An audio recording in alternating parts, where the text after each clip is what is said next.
wabarakatuh. Alhamdulillahirabbil alamin. Wassalatu wassalamu ala asyrafil anbiya'i wal mursalin wa ala alihi wa ashabihi ajma'in.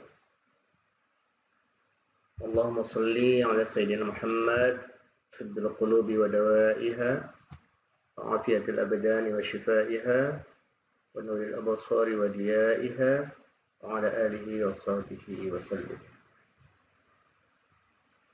Yang saya muliakan para dewan asatiz dan khususnya ibu-ibu jemaah pengajian An-Nisa Komplek Rai Pondok Platinum 2 yang diridai Allah Subhanahu wa taala. Hari ini kita berjumpa dalam suasana yang cukup unik, yaitu Ta'lim An-Nisa yang dilakukan secara online. Ini merupakan terobosan yang pantas ditiru yang dilakukan oleh Majelis Ta'lim An-Nisa ini. Mudah-mudahan ta'lim kita pada hari ini mendapatkan sesuatu manfaat meskipun dilakukan dalam suasana online dan suasana yang penuh kekhawatiran saat ini. Ibu-ibu sekalian yang dirahmati Allah Subhanahu wa taala, topik kita hari ini tidak jauh dari apa yang terjadi dengan dunia saat ini, yaitu mewabahnya COVID-19 atau virus corona ini. Nah, ini dia latar belakangnya hari ini. Seluruh dunia menghadapi wabah pandemik COVID-19 atau singkatannya dari Coronavirus Disease 19. Semua negara mendapatkan musibah ini, tidak terkecuali negara-negara Muslim, Eropa, Asia, semuanya mendapatkan wabah pandemik ini. Kira-kira dimulai akhir 2019 lalu dan sekarang sampai saat ini telah menjangkiti lebih dari 1 juta orang. Saya kira kita semua mendapatkan informasi ataupun berita yang banyak terkait dengan ini. Nah, korban berjatuhan dan menimbulkan dampak di semua sektor. Ya, bukan hanya korban jiwa, tapi juga dampak ekonomi, sosial, politik. Itu luar biasa disebabkan oleh virus ini. Padahal kalau kita kaji, virus ini bentuknya atau keberadaannya tidak bisa terlihat oleh mata. Bahkan mikroskop itu yang hanya bisa melihat itu adalah mikroskop elektron yang sangat kecil. Beda dengan bakteri. Dampaknya memang terasa di semua sektor. Dan kita merasakan saat ini berbagai negara melakukan kebijakan social distancing, ada yang lockdown. Kalau di Indonesia itu PSBB, itu semuanya kita rasakan saat ini. Nah, umat Islam juga mendapatkan dampak atas wabah ini. Kita ketahui bahwa di Masjidil Haram, Mekah dan Madinah itu saat ini di lockdown, sangat dibatasin, bahkan boleh dikatakan sudah dibatasin. Tidak ada lagi jamaah umrah saat ini yang di sana umrah resmi. Dan ini kejadian yang luar biasa di abad modern. Memang kita ketahui bahwa beberapa kali itu ibadah haji pernah ditutup atau dihentikan karena peperangan dan sebagainya. Tapi di abad modern ini kali kejadian pertama yang bisa kita lihat terkait corona ini. Nah, umat Islam mendapatkan dampak ini, ya ekonominya, berapa banyak saat ini yang mengalami PHK, pendapatan yang menurun, benar aktivitas sosial maupun ibadah yang juga terganggu. Nah, oleh karena itu topik kita hari ini adalah bagaimana tindakan seorang muslim dalam menghadapi wabah ini. Bagaimana kita seorang muslim bisa melakukan sesuatu tindakan yang itu memang tindakan terukur yang dilakukan oleh seorang muslim. Nah, tindakan ini harus dimulai dari pemahaman yang jelas terkait diri kita, lingkungan kita, dan tentunya agama kita. Apa sih sebenarnya yang harus kita pahami tentang diri kita, lingkungan kita, dan agama Islam yang kita yakini ini. Allah SWT yang menjadi Tuhan kita, bagaimana pemahaman kita yang tepat terhadap ini semua, itu bisa menentukan tindakan apa yang paling tepat dilakukan oleh seorang muslim. Itu saya kira topik kita pada pagi ini, mudah-mudahan bermanfaat.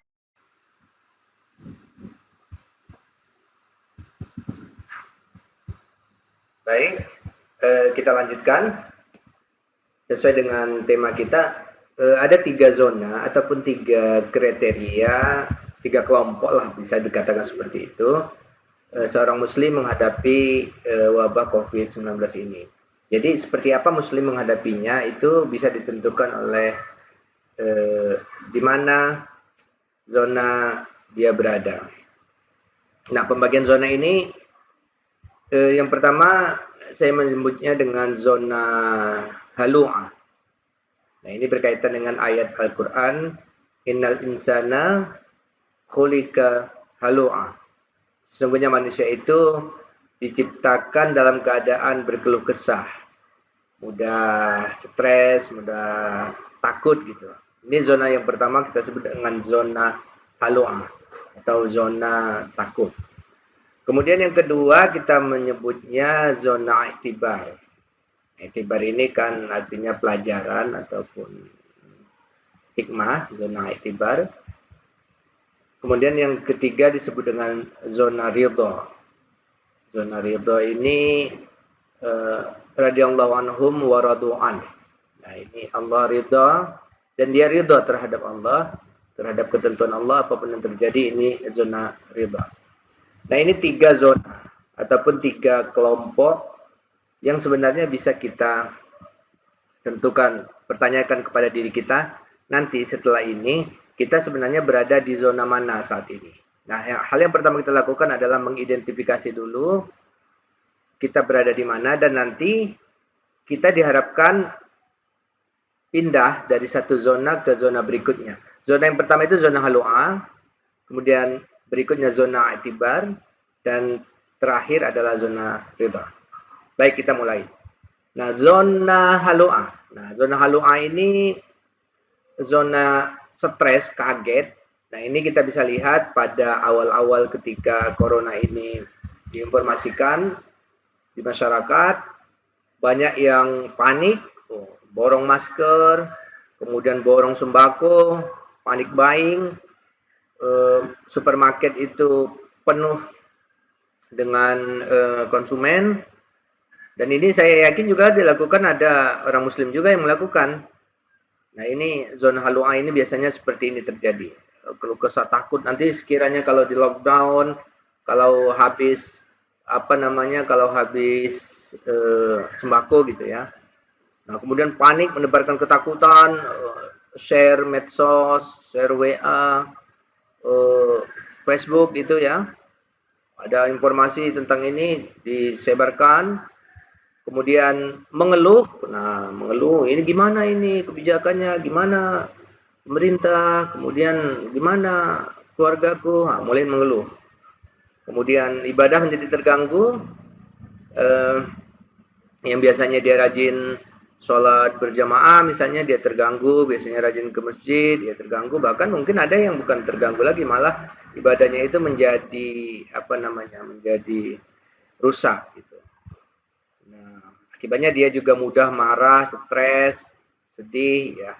Memang secara manusiawi dengan kondisi seperti ini marah bisa saja terjadi, stres.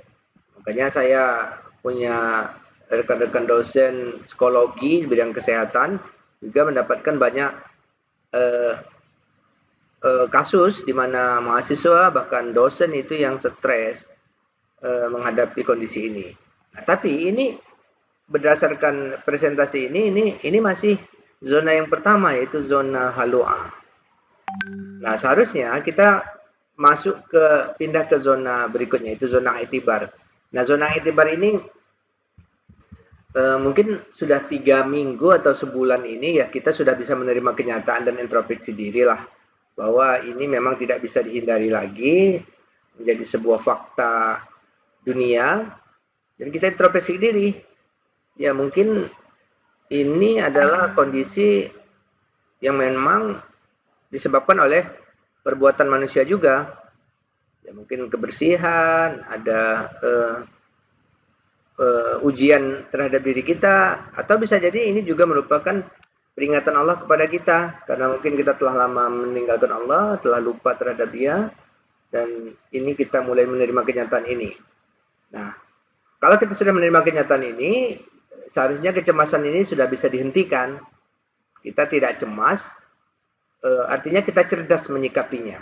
Karena kalaupun kita cemas dalam kondisi seperti ini, ya juga wabahnya belum tentu hilang juga. Yang bisa terjadi adalah imunitas, kekebalan tubuh kita bisa menjadi hilang. Nah, ini salah satu contohnya cerdas belanja ya. Jadi idealnya dalam zona etibar ini kita belanja kita juga tidak boleh panik lagi, secukupnya saja. Beras biasanya mungkin 10-20 kilo per bulan, ya beli saja 10 atau 20 kilo per bulan. Jangan diborong sampai ratusan kilogram, itu yang menyebabkan nanti kita sendiri pun kebingungan dari mana uang membelinya, dan kita akan panik. Nah, mulai mengenali emosi diri yang biasanya mudah panik, biasanya marah, stres, sudah saatnya sampai saat ini mulai di zona etibar ini mulai bisa dikendalikan. Simpan kata-katanya, tidak menjadi mudah meletup-letup misalnya. Kemudian kalau dia klik sana klik sini di medsos sudah mulai terkendali, tidak cepat untuk mengomentari sesuatu yang justru membuat kekhawatiran menjadi bertambah. Nah, artinya dia sadar situasi dan mulai bertindak. Bertindak apa yang bisa dilakukan, men-share hal yang bermanfaat, ada doa, ada tausiah misalnya, itu di-share. Bukan seperti di zona halu A yang share-nya biasanya berapa sih korbannya, ini berapa yang tewas, apa yang terjadi. Nah, itu dia di zona etibar dia sudah melakukan share hal yang bermanfaat. Karena mengapa? Karena dia menyadari bahwa semua orang sebenarnya menjadi korban dalam saat ini. Tidak pemimpin, tidak rakyat, tidak saja semua laki perempuan, di semua negara mengalami kejadian ini. Ya, yang kalau kita katakan negara seperti Cina, dari semua lintas keangkitan, semua mendapatkan musibah ini. Dan semuanya melakukan hal yang terbaik, menyelamatkan dirinya, menyelamatkan keluarganya, menyelamatkan negaranya, semua melakukan hal yang sama, seperti yang kita lakukan saat ini. Nah, kalau semua kita melakukan hal yang sama, seperti ini, tentu kita tidak perlu panik lagi, kita sudah mulai mencoba mengambil iktibar, ada apa di balik ini semua. Nah, zona yang ketiga adalah zona ridho. Nah, di saat ini kita memikirkan orang lain dan membantu mereka. Ya, seperti yang dilakukan di komplek kita, sudah dibuka dompet peduli komplek. Kemarin sudah disalurkan sembako yang itu sangat membantu, dan ini akan terus kita lakukan walaupun nanti tidak hanya corona ini saja, tapi juga setelah corona ini. Mulai memikirkan gimana sih membantu misalnya orang-orang yang buruh harian, pekerja harian yang terdampak langsung terhadap hal ini. Nah, kemudian dia menggunakan bakatnya untuk membantu orang yang membutuhkan. Apa yang bisa dilakukan kalau dia seorang influencer misalnya, dia itu akan membantu orang untuk share kepada orang bagaimana orang lain bisa dibantu sebanyak mungkin, menggalang dana, menggalang sembako, mencari jalan keluar terhadap masalah orang, bagaimana memecahkannya. Nah, itu orang yang sudah berada di zona ridha tadi. Nah, artinya dia hidup di hari ini dan fokus ke masa depan. Artinya yang lalu, masa lalu, kata-kata ya maunya seharusnya yang kemarin itu jangan terjadi seperti ini tidak akan pernah diucapkannya lagi. Dia fokus kepada hari ini. Inilah kenyataan yang terjadi. Saat ini sudah ada virus di hadapan kita, kondisi kita seperti ini, kita di negara Indonesia, penduduk kita seperti ini, kebijakan pemerintah seperti ini, kita fokus. Bagaimana menghadapi ini bersama, bagaimana ini tidak menjadi sebuah hal yang memburuk maksudnya. Tinggal kita fokus hari ini dan tidak lagi mengkaji yang masa lalu mau seperti apa, maunya begini-begini. Nah, itu justru akan membuat stres. Nah, penuh kasih kepada diri dan tetangga. Ya, saya dapat laporan kemarin ada beberapa calon penerima donasi itu yang menolak dengan halus. Katanya nggak usah kasih ke dia, kasih ke orang lain saja. Nah, ini tanda bahwa dia sangat penuh kasih kepada orang lain. Dia lebih mendahulukan orang lain karena dia merasa mungkin dia masih bisa dibantu, dia masih tidak perlu dibantu dan masih banyak orang lebih membutuhkan dari dia. Jadi penuh kasih. Lihat kiri kanan tetangga, ini orang seperti ini zona yang sudah mengalami ridha. Dan dia bersyukur kepada Allah. Pertanyaannya, apa mungkin orang dalam kondisi seperti ini bersyukur? Ya tentu saja. Bersyukur itu bukan hanya dalam lapang, tapi juga dalam sempit. Kenapa? Karena dalam kondisi seperti inilah kita bisa merasakan bahwa kita itu masih diberikan Allah kehidupan, kita masih bersyukur, masih ingat kepada Allah sehingga ada cantolan kita. Bayangkan kalau dalam kondisi seperti ini, kita tidak diberikan ujian seperti ini, tentu kesyukuran kepada Allah itu akan menjadi berkurang. Nah, optimis, bahagia, kualitas harus meningkat ya dengan kebijakan lockdown atau social distance, stay at home, kerja di rumah. Orang yang berada di zona ridha ini dia akan meningkatkan ibadah yang biasanya Al-Qur'annya bacanya 1 lembar 2 lembar pasti akan meningkat, bisa menjadi 1 juz, ibadahnya lebih khusyuk, zikirnya menjadi lebih banyak gitu. Dan dia mencari cara untuk beradaptasi ya kalau misalnya sudah anjurkan untuk stay at home, dia mencari cara adaptasi. Dan kemudian yang terakhir, di zona ridha dia melakukan praktik tafakur, ikhlas, dia berpikir bagaimana mencari hikmah di balik semua, ikhlas, ridha, dan yakin bahwa semuanya ini adalah ketentuan yang diberikan oleh Allah dan tujuannya supaya Allah memberikan untuk menguji kepada manusia. Tabarakalladzi biyadihil mulk wa huwa ala kulli syai'in qadir alladzi khalaqal mauta wal hayata liyabluwakum ayyukum ahsanu amala. Dialah yang menciptakan kematian dan kehidupan untuk menguji di antara kamu siapa yang paling baik amalnya, siapa yang paling baik sikapnya, tindakannya, hatinya, keikhlasannya dalam menghadapi ini. Dan terakhir, apa yang harus kita lakukan? Kesimpulannya adalah setiap muslim harus mengenali jati diri kita. Nah, kalau ada yang merasa saat ini dia masih berada di zona pertama tadi, yang misalnya di zona halu'ah, dia harus pindah ke zona i'tibar atau zona ridha. Kemudian, perpindahan ini dilakukan dengan meningkatkan keimanan dan pengetahuan. Harus di Google bagaimana supaya kita membaca berita-berita atau informasi yang meningkatkan keimanan pengetahuan. Kalau informasi membuat iman kita malah turun dan pengetahuan kita malah tumpul, ya itu harus pindah. Dan memperbanyak zikir, istighfar, zikir dan salawat. Istighfar dulu. Faqul tastaghfiru rabbakum innahu kana ghaffara. Jadi mengatasi semua masalah ini dimulai dengan istighfar. Kita memohon ampun kepada Allah atas segala kesalahan kita, baik kata-kata, perbuatan kita. Banyak sekali yang saking banyaknya mungkin kita tidak tahu kalau Allah memberikan azab ini dari dosa kita yang mana? Dosa kata-kata, dosa makanan yang haram, dosa kezaliman kita kepada orang lain, saking banyaknya.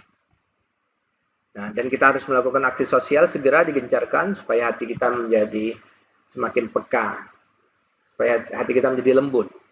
Nah, terakhir sekali, mari kita perbanyak zikir dan salawat kepada Rasulullah SAW. Allahumma salli ala sayyidina Muhammad bil qulub wa dawaiha wa afiyatil abdani wa shifaiha wa nuril absari wa dhiyaiha wa ala alihi wa sahbihi wasallam. Assalamualaikum warahmatullahi wabarakatuh.